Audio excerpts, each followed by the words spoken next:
And hello, everyone, and welcome to Get a Grip with Coach Elex. Happy Friday. I'm your host, Coach Elex. With me, my wonderful co-host, Stephen the Medium. Stephen the Medium is here. So you got Steelix for the next hour, and we are going to have an amazing show today. I have a wonderful guest, somebody that we got to meet very recently, but we are fascinated by what he's up to, his story. Chris Setterlund, author, and he's about to release a book, Lady of the Dunes. So we thought that since we had Frank Duran, the director of the documentary last week, that this would be a wonderful follow-up story so that we could learn from Chris about his book, about his version of the story, and we could dive in more. We could continue to follow Lady of the Dunes. How about that, Stephen? I love that. It's just a continuation from last week. It is. It's a great continuation from last week. But before we get to that, let's see. It's been a week, Stephen, since we came back from our wonderful vacation. Because I already forgotten. Yeah, it's over a week. Over a week. Can you imagine? I want to go back to LA. I want to go back to Palm Springs. We had such a great time. It just doesn't seem possible that it was that long ago. No, especially as I just mentioned this morning when we were running, I am still in awe that we were able to go to Palm Springs. I've always wanted to go to Palm Springs, and being an old movie buff and knowing that so many of the old movie stars lived in Palm Springs, and which was so cool, is seeing I may have mentioned this last week, the names of the streets with, Bob Hope and Frank Sinatra and so many of them. But that was, and it's a beautiful place. It's a gorgeous place. So, yeah. But we'll be back. We'll be back very, very soon. So let's talk about what's going on, because I know there's lots going on. Today, you actually have something awesome going on. So why don't you tell people what you're up to? Well, right now I'm trying to fill my Tweety Bird Pez dispenser. And they're not easy to fill. I'm just saying. I found a couple of old Pez? Is it Pez's? Pez? I have no idea. I have no idea. And for anyone who loves Seinfeld, it is the exact same Tweety Bird that Jerry put on Elaine's pocketbook when Noelle was playing her rehearsal or her piano concert. So, just saying. So what's going on today is Lady of the Dunes.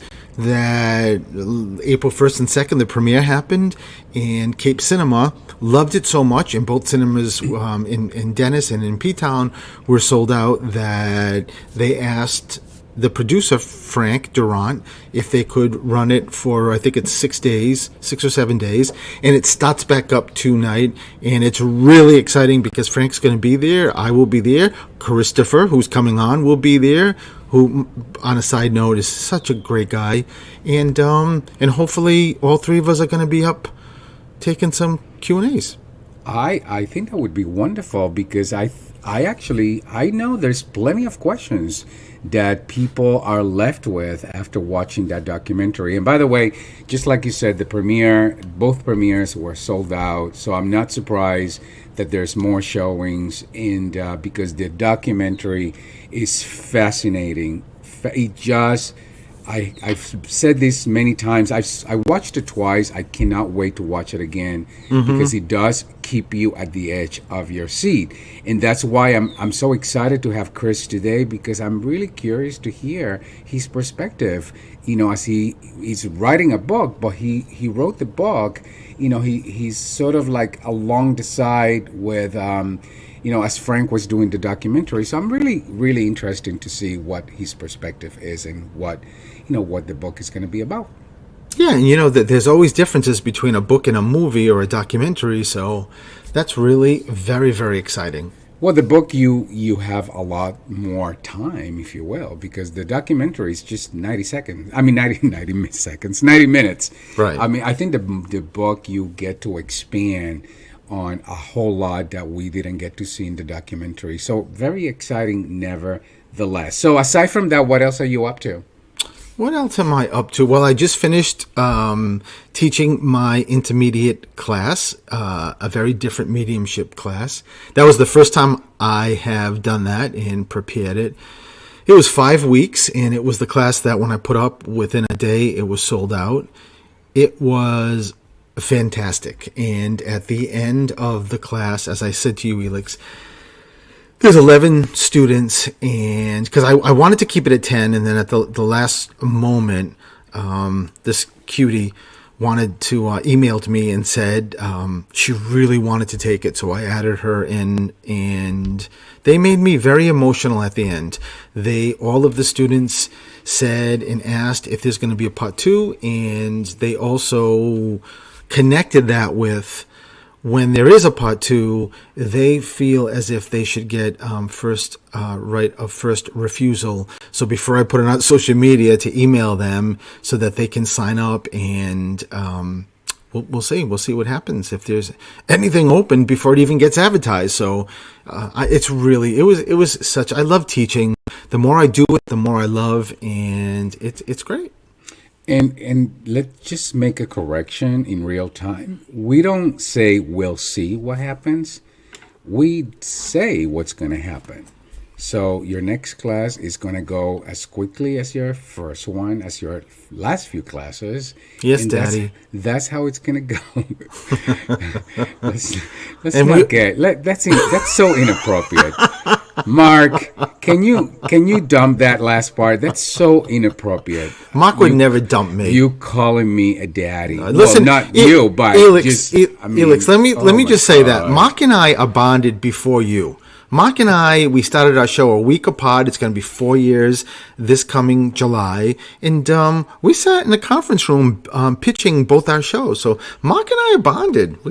He's my boy. So just saying. Yeah, you are something. I don't know if bonded is the right way I would express that, but you're something. Well, I agree with you though, and you and I always do that. Always. We try as much as we can to be conscious about what we're saying and how we're saying it, and I think it gets better and better. Yes. So, and also, Stephen, we had an amazing Easter last Sunday. We went to this amazing new place. Amazing didn't cover it, Elix, seriously.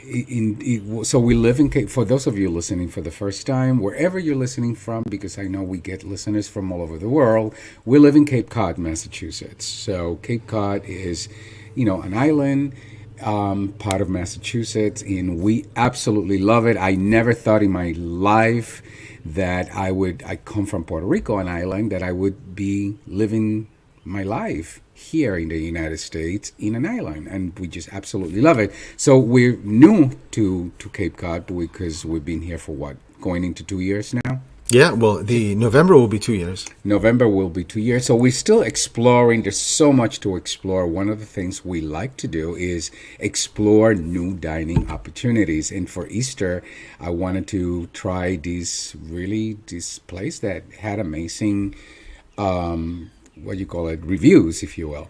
And it was absolutely fabulous. I mean, from the food, from the presentation, from the service, from the gorgeous views. I thought it was a fabulous Easter. And Easter, it's for me anyways, is also represents a day to just express our gratitude for the wonderful life that we have. So, and your mama loved it. Mom, so again, my 96-year-old mom loves to be taken out to dinner, and this was an opportunity for her to dress up. In Puerto Rico, we use the expression, she's like la puerca de Juan Bobo, meaning that she's got every good piece of jewelry that she could find on. And she did. She was looking her very best because she was so excited that we were going out to a beautiful Easter brunch. And she's coming tonight.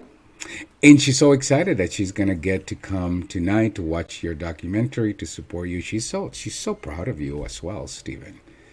You know, That's very nice. you know that, Yes. and but then again, my whole family. I mean, my family, Eva, Mariana, they came from Puerto Rico to come to support you. So Yes. From just Puerto saying, Rico. from Puerto Rico, and they're That's listening. I know they're listening because I saw them on the Facebook Live feed. So hi. anything else going on, Stephen? Anything else Oh, there's that always stuff going on, and there's a lot of stuff going on, as I always mention, backstage and behind the scenes. So, you just anyone who watches us or follows us or listens to us, you just all I will say is just sit, get ready. You just never know when there's going to be a fabulous explosion of something, of some news. So it's all coming. well, we are a fabulous Exactly. explosion of something. I don't Yeah. Well, know exactly what it is, but I know we are a Well, I think all fabulous gays are. I think explosion. if we exploded on a wall, gays would just make this beautiful mural. You know. Yeah, you know, it's funny. I don't even know what that means, but it's funny nevertheless. But our friend Tom, he works at Capitol Grill. We met, you know, Tom, right? We met him. Of course. He posted something recently on Facebook about, you know, how certain people just don't know how to tip, or they don't understand tipping, you know, and what it means to servers. I mean, like, you gotta, you know, servers don't make a lot of money, and they're counting on your generous tip. So my immediate response was like, listen, honey, we are gays. We have a job to do and a reputation to maintain. So we tip super well. Just saying. He was very he thought that was very funny. But that's the truth, though, isn't it? Yeah, and well, we love going to see him too. Yes, and that's what we do. But anyway, so moving along, Betty. We have to get going with the show, and because we have this wonderful friend, author Chris Sutherland, who is releasing his book, Lady of the Dunes, which is the story about the longest unsolved mystery in Massachusetts. And so we're going to learn a whole lot about that, his perspective, when we come back. So stay tuned. If you want to join the conversation, you can always call us at 508 222 1320. But when we come back, we're going to talk to Chris Sutherland. We'll be right back.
And hello, everyone, and welcome back to Get a Grip with Coach Elix. I'm your host, Coach Elix. With me, my wonderful co-host, Stephen the Medium. Stephen the Medium, who's finagling with something. I don't know what that is. Are you Just still love. putting Just love. those candies in that thing? Love. Okay. Well, listen, welcome back. We are talking today with a wonderful friend, author who is releasing his book, Lady of the Dunes.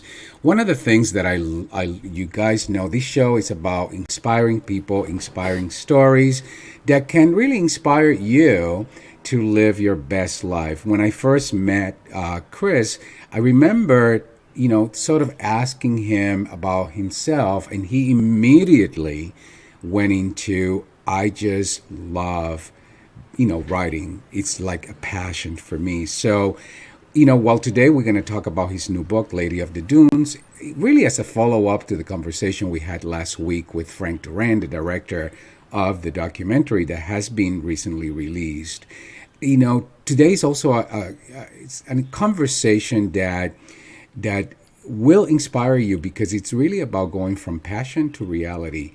Really honing in on what it is that you love doing and making that a now thing. And Chris, that's what Christopher has done. Now, Chris is a 12th generation Cape Codder whose passion for travel, adventure, and visiting new places is apparent in his writing.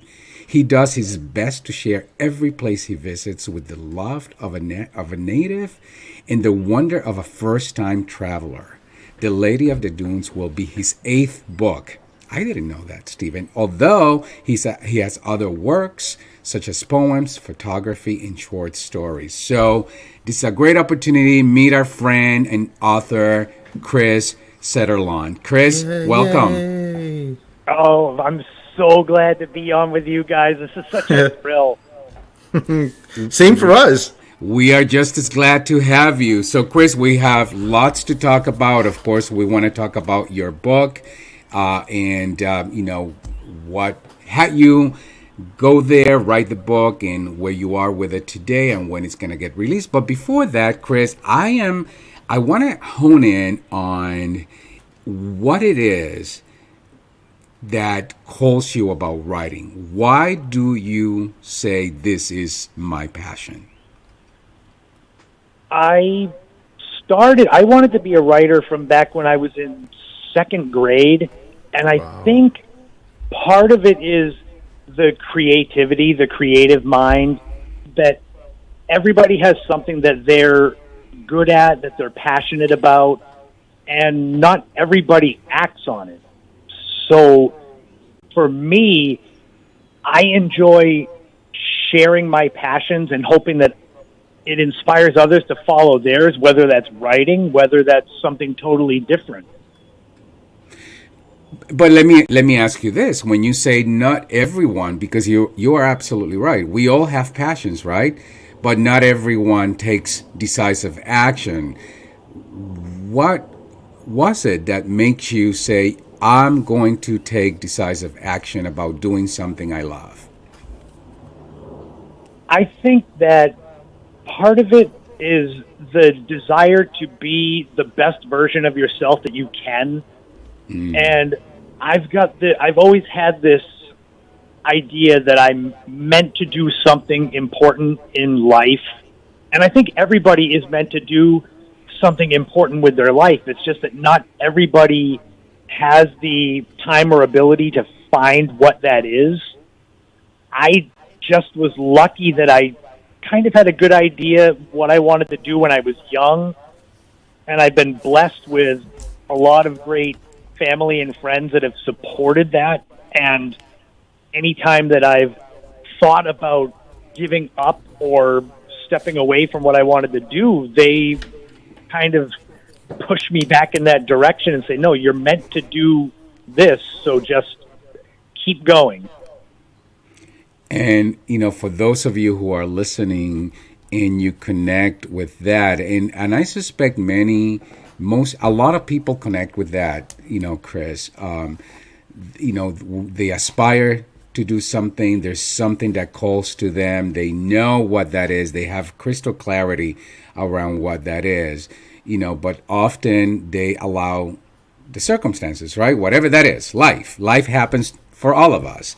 And then they get derailed. They go back to business as usual because it's often most comfortable. Have you had those moments where you've been derailed, and what made you come back? Oh, absolutely. My true writing journey that has led me to where I am now started in 2005, where I entered a screenplay writing contest, and I didn't win. But from there, I just started writing short stories and novels and poetry books that I published as ebooks when the Amazon Kindle was brand new. And it was something where I thought what I was writing was good and deserving of being seen by more people, but it just seemed like when it comes to not just writing, but any sort of creative outlet, whether it's TV, film, media, things like that, it's as much who you know and luck. So a lot of the time it would be, I would write something that I was very proud of, a book or something, and it would go up on the Amazon Kindle site and not do anything, and I would start to doubt whether this was what I was meant to do. And so I would drift away from writing. I would have to focus more on a real job like cooking, but just be unhappy because I knew that was not my path.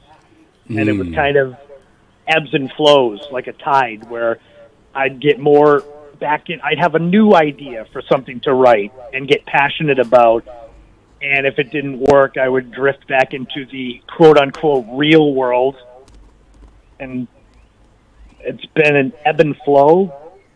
But luckily, in 2011, I was lucky enough to, just the luck of who you know, I bumped into somebody who happened to have a book with a mid-sized publisher, Schiffer Publishing. That's how I got my very first book, the In My Footsteps Cape Cod Travel Guide, published. And from there, it's just a matter of being persistent, like pushing the boulder up the hill. Then eventually you're going to get to the top, and then the boulder will roll down the other side, and it's all sunshine and rainbows. Listen, it's going to be however you say it's going to be. I suspect that, when you talk about I was lucky, Stephen and I may say differently, because often I do believe that, oftentimes luck has little to do with the opportunities that we get in front of us. It's the universe. The universe presents the opportunities when you commit to, making those opportunities real for yourself. And I suspect, Chris, that that's what you've been doing all along. You've been speaking what it is that you want, and you've been really fully committed to seeing that so in the universe put those opportunities in front of you. Believe it or not, there's oftentimes opportunities are put in front of us and we don't see them.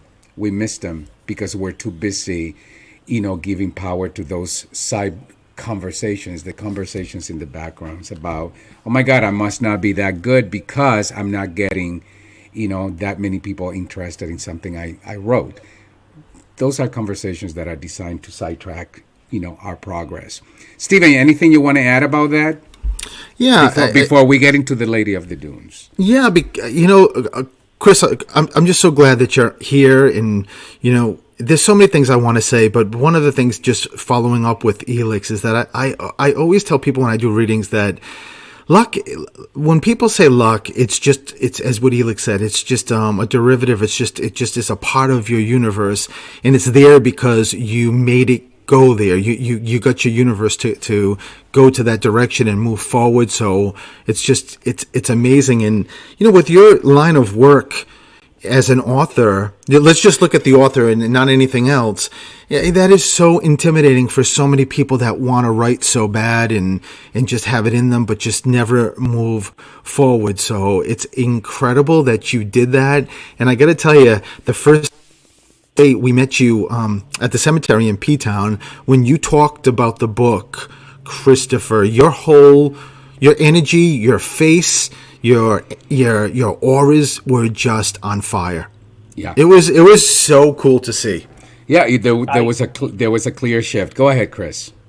I was just going to say, I literally the first thing I wanted to say to Steven was, remember, so this for the people listening, they won't get it, but when we were there, you mentioned about, was it the opening of the rose? Yes. And so I find it interesting that I can't speak for Frank, but I think this documentary has already gotten bigger than he expected. And Yes. it's sort of the rose like you were talking about, where it went from, oh, I'll have a premiere to then, okay, I'll have two premieres to now I'll have a show at Cape Cinema, and now it's a week's worth with two or three a day, where he can't get away from it, which is good because he deserves, this is all his baby. I love that. I love that, Christopher. And on a side note, with that rose, when we walked in April 1st to the premiere, where we're going tonight, we'll see each other. There was a sign, and I think it was for the next movie, Elix. I don't remember, and it said the rose on it at the steps going up. And I looked at Elix and said, "Oh my God, wow!" So I think it's a combination, Christopher. Thanks for saying that. There's that rose. And by the way, let me also say, if you are listening to us for the first time, if you're listening to me, if you're used to listening to me, you know this is who I am. This is who we are together. But listen, when we talk about, this is luck, we don't necessarily see luck as just, you're just lucky. We believe you create your pathway. Listen, if you have a different belief system, that's okay. I'm not asking you to jump onto my belief system. This is one of many ways that you could actually look at something that empowers you. And that's the idea. If you have something else, if you have some other way of looking at something that empowers you, go ahead, knock yourself out. That's totally okay with us. But listen, what I want to do, I want to shift into to talk about your upcoming book, Lady of the Dooms. For those of you who may not be familiar with the story, Lady of the Dooms is the oldest unsolved murder in Massachusetts. It was really a young woman that was murdered in Provincetown, Massachusetts in 1974. The case has been unsolved for over about 50 years, almost 50 years, and really is a very intriguing modern mystery in Cape Cod, in the history of Cape Cod. The documentary explores that murder, and I looking forward to hear from you, Chris, about how you explore the murder also in your book. So when we come back, we are going to continue the conversation with Chris Setterlawn, and we're going to talk about his upcoming book, Lady of the Doom. So you want to stay tuned. We'll be right back.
And hello, everyone, and welcome back to Get a Grip with Coach Elix. I'm your host, Coach Elix. With me, my wonderful co-host, Stephen the Medium.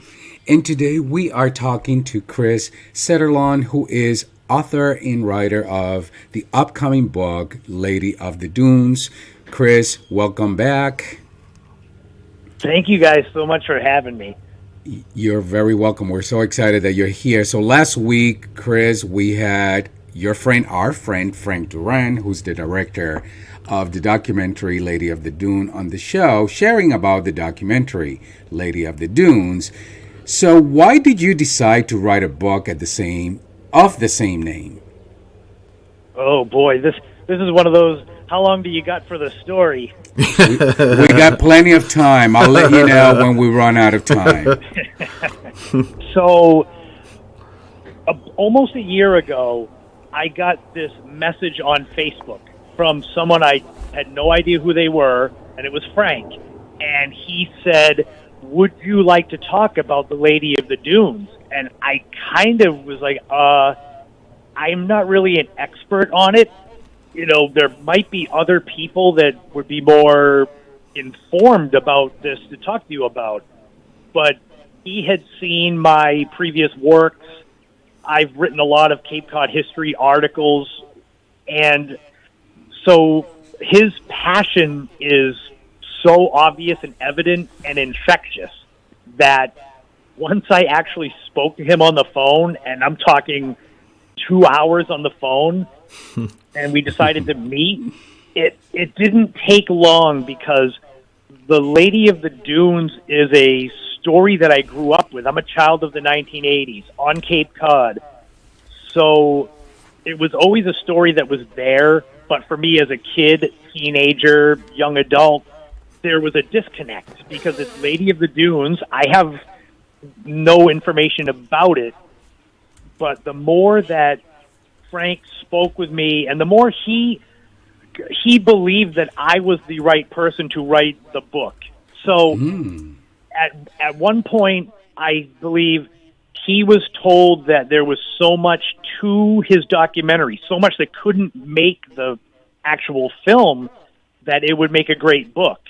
And so whoever it was that put the bug in his ear, he started looking for an author. And he wanted someone local and also someone that he knew would actually do a good job, and also stick with it. Because he told me when we first met, he said, are you fully on board? Because he didn't want to basically allow me to come aboard with his project, and then 6-8 months down the line, I say to him, you know, I'm not feeling this, I'm out. And now he's 8 months behind trying to look for someone new to write a book.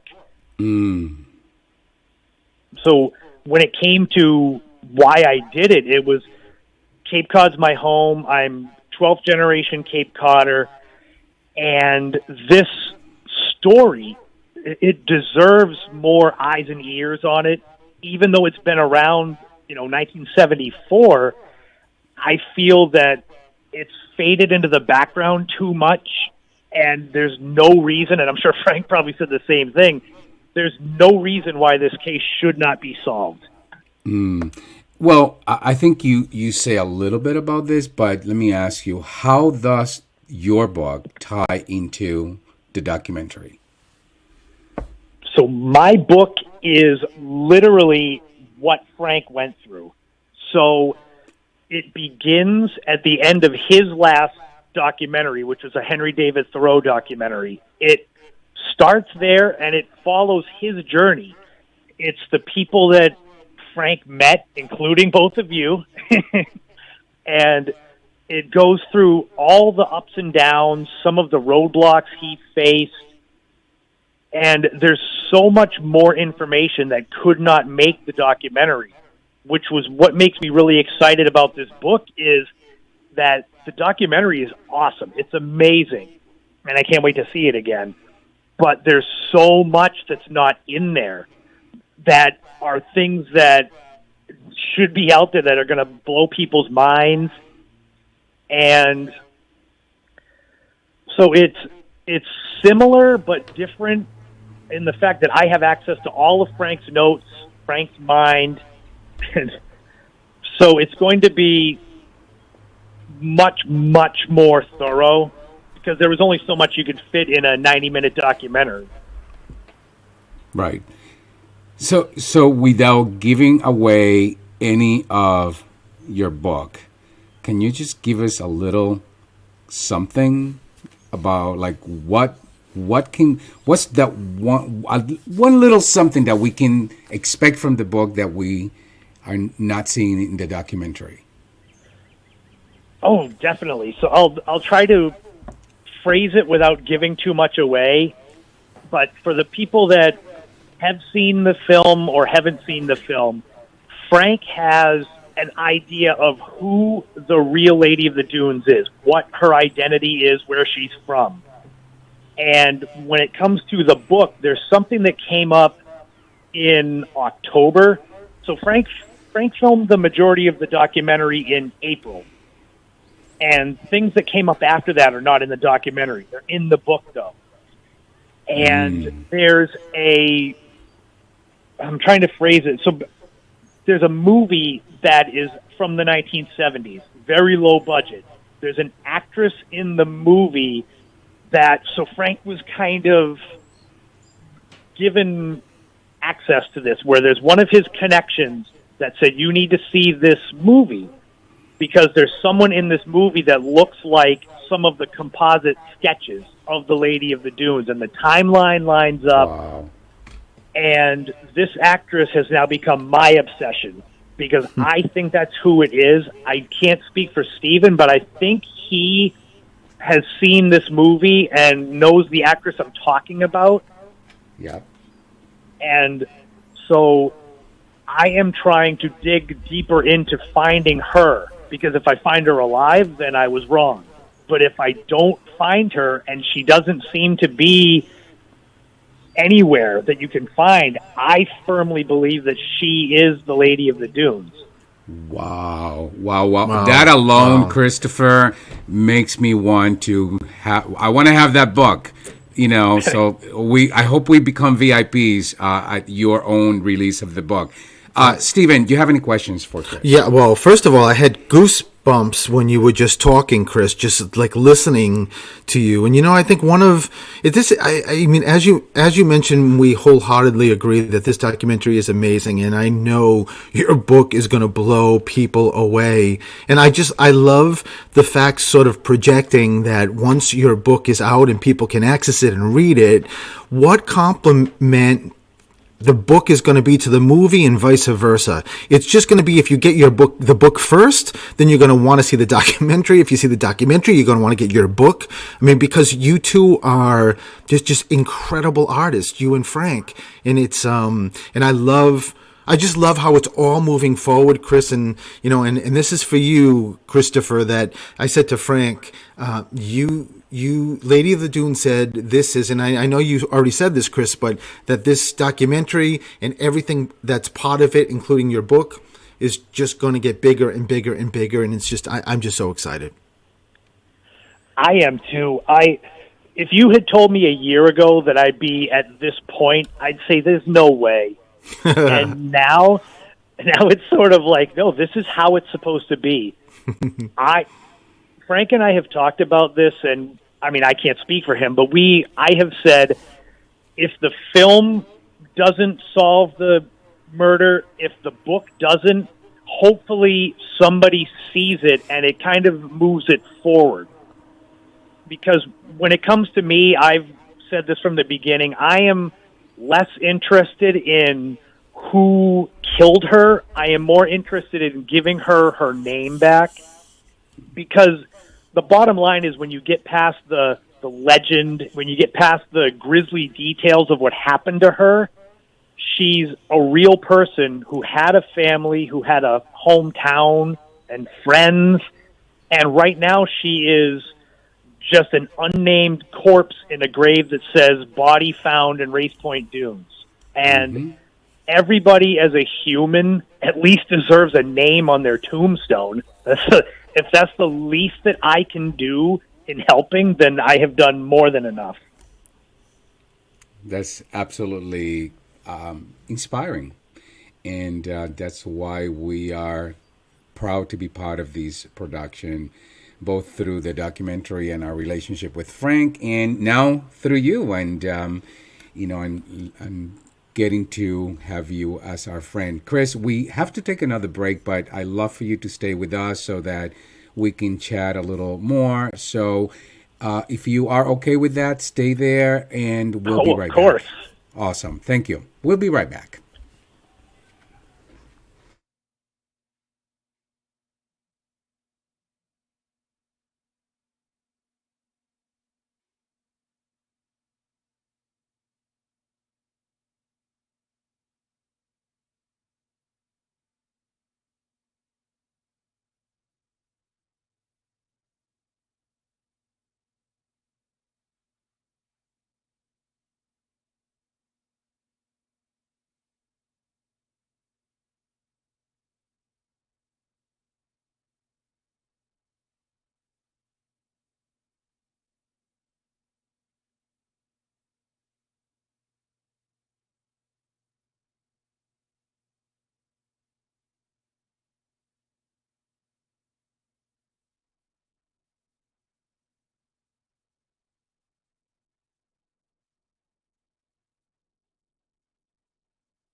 Mute yourself. And hello, everyone, and welcome back to Get a Grip with Coach Helix. I'm your host, Coach Helix. With me, my wonderful co-host, Steven, the medium. So, Steelix is in the house, and today I'm so excited to have our friend and author, Chris Setterlund, who's wrote a book soon to be released, Lady of the Dunes. We've been talking about Lady of the Dunes because Stephen was part of the documentary, and we had the director of the documentary last week, Frank Durant. So this conversation is incredibly fascinating. Chris, welcome back. Oh, thank you. I was definitely going to stick around. I'll stick around as long as you guys don't get sick of me. No, we don't. Actually, Stephen is, like at the edge of his seat. He wants to talk to you about, he actually wants to ask you a question. So go ahead, Stephen. So Chris, now that the documentary is out, if you go to, or if anybody has already seen the documentary or are going to see the documentary, I did a note last April, when I meditated before filming and asked Lady of the Dunes, and sort of one of my MOs as a medium, I write notes and I send them to people, but I asked Lady of the Dunes to step forward and tell me her story and dictate to me what she wants me to write on the note. So the first day of filming, I gave it to Frank and said, it's yours. And Fast forward to this year when we were in conversation and you asked me if you could have the note. I'll tell you, I wasn't really sure what was going to happen with the note, if you were just reading the note, but it didn't matter to me, Chris. The fact that you were asking for it, I just felt completely honored. I got to be very honest. When I saw it in the film, I literally was like, I've got to talk to Steven to see if he still has that, because it's so meaningful, because believing in you and your abilities, it's one of those where I'm like, I know this is meaningful, and it should be in the book, where it's going to be front and center, picture transcribed, so people can, because in the documentary it's there and you can see it, but unless you pause the screen, you don't get to read it. And I think her words and stories coming through you, people will be able to get a better sense of who she was. I love that. I got to be honest. I was jumping for joy. Just the fact that you had an interest in knowing you were writing this book, and for the split second, I had no idea, whether you just wanted to look at it, read it, include it in the book. And again, it didn't matter to me, Chris. It was just part of the conversation that just made me feel so great. It did, and I thank you for that from the bottom of my heart. Oh, you're welcome. I was so thrilled. As soon as I met you and Elix, I immediately was like, oh my God, these are great people. So it's one of those where when I first meet people, despite being an author and I've done a bunch of events and I have to get used to talking to strangers, I can still be a little bit closed off before I kind of know who a person is. And so it was one of those where I was like, no, if I ask him, he'll, the worst he can say is no, but I'm sure he won't mind. And I did. He doesn't mind at all. No, not at all. But I do have a question, because, again, as I'm listening to you speak, it make me wonder. I know you must have a writing process for the novels or the books that you've written before. But was this different because you were sort of writing it along aside the documentary with Frank? I mean, how different was it for you? Oh, this book is unlike anything I've ever worked on. And that's what makes me believe that this is meant to be something kind of like a tipping point in my writing career. So the way that it started and the way that I kind of went through it was Frank was the center of the book.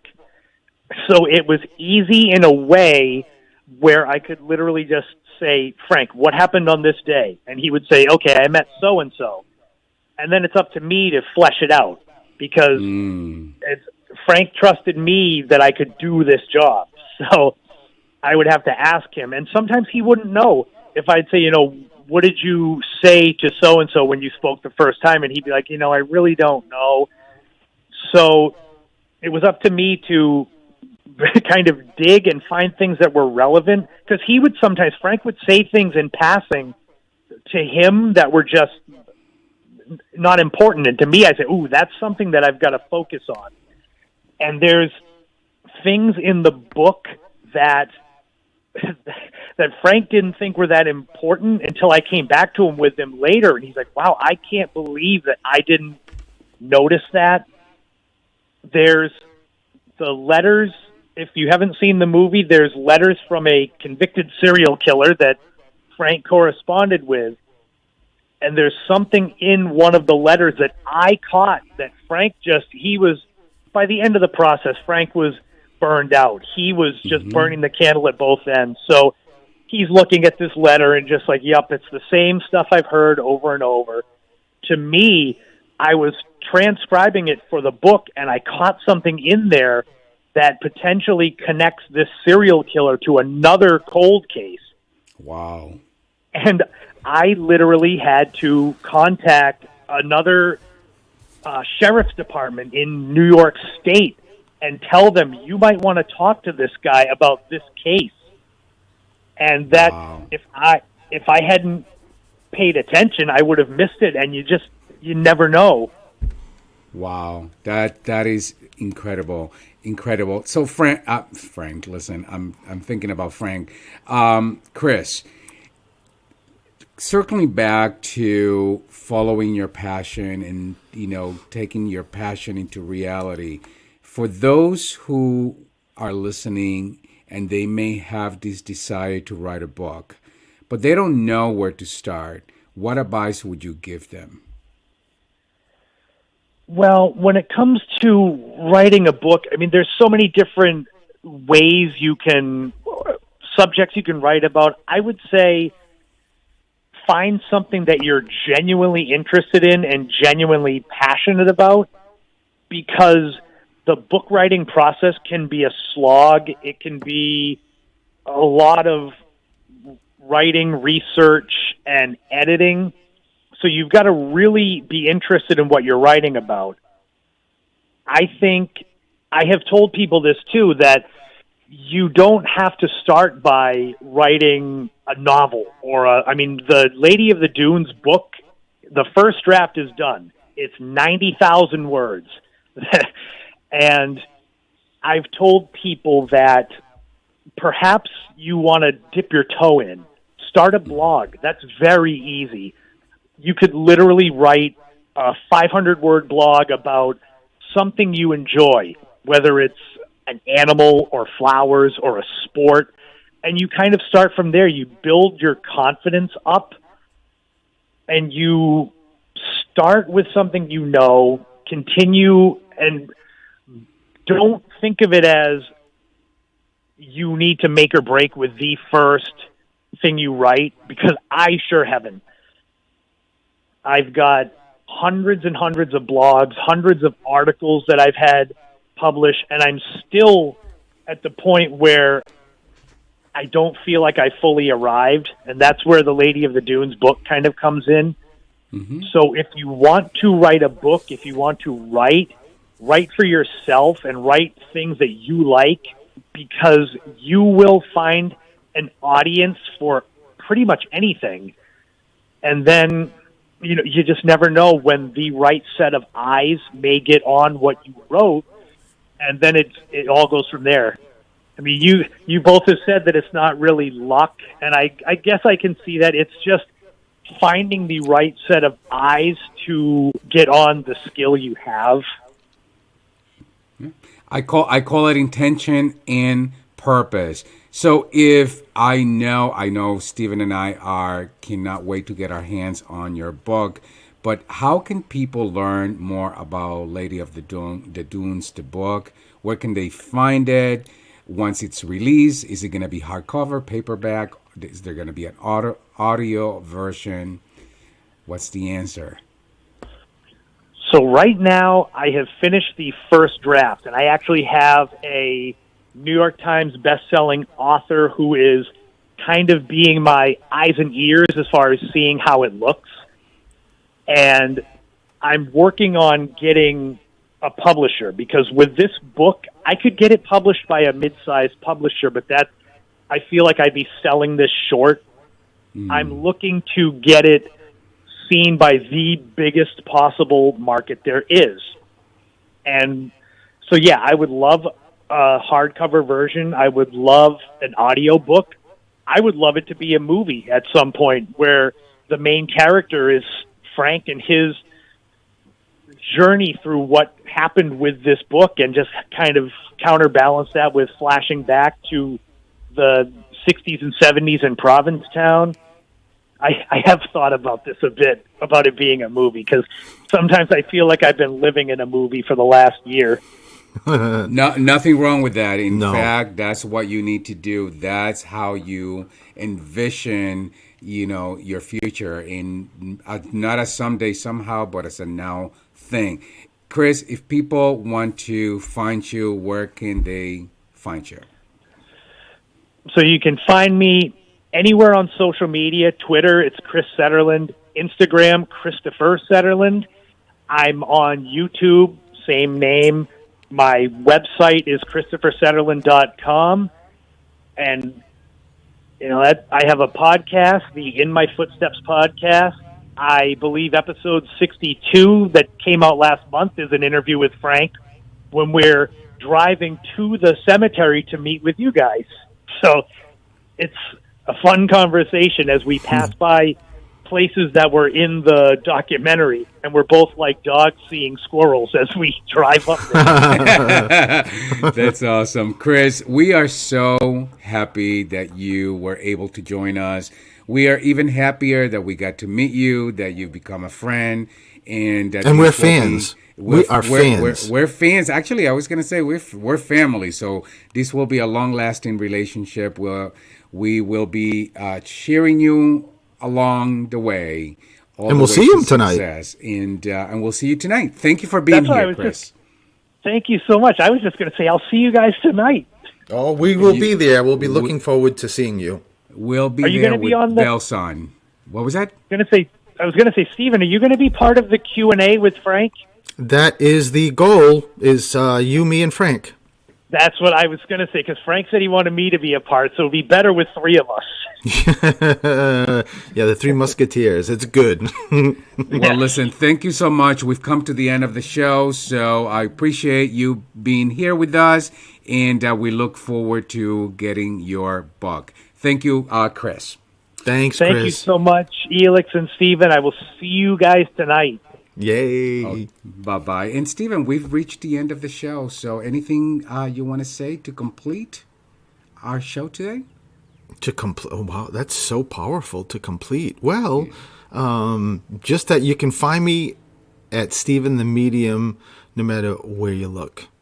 Fabulous. Stephen the Medium, and there's a lot going on. You can find me at Coach Elix and continue to follow the Steelix adventures. You're up to a lot of fun and exciting things. So thank you, everyone, for joining us, and we'll be back again next week. Thanks, Bye. Mark. Bye. Thank you, Mark.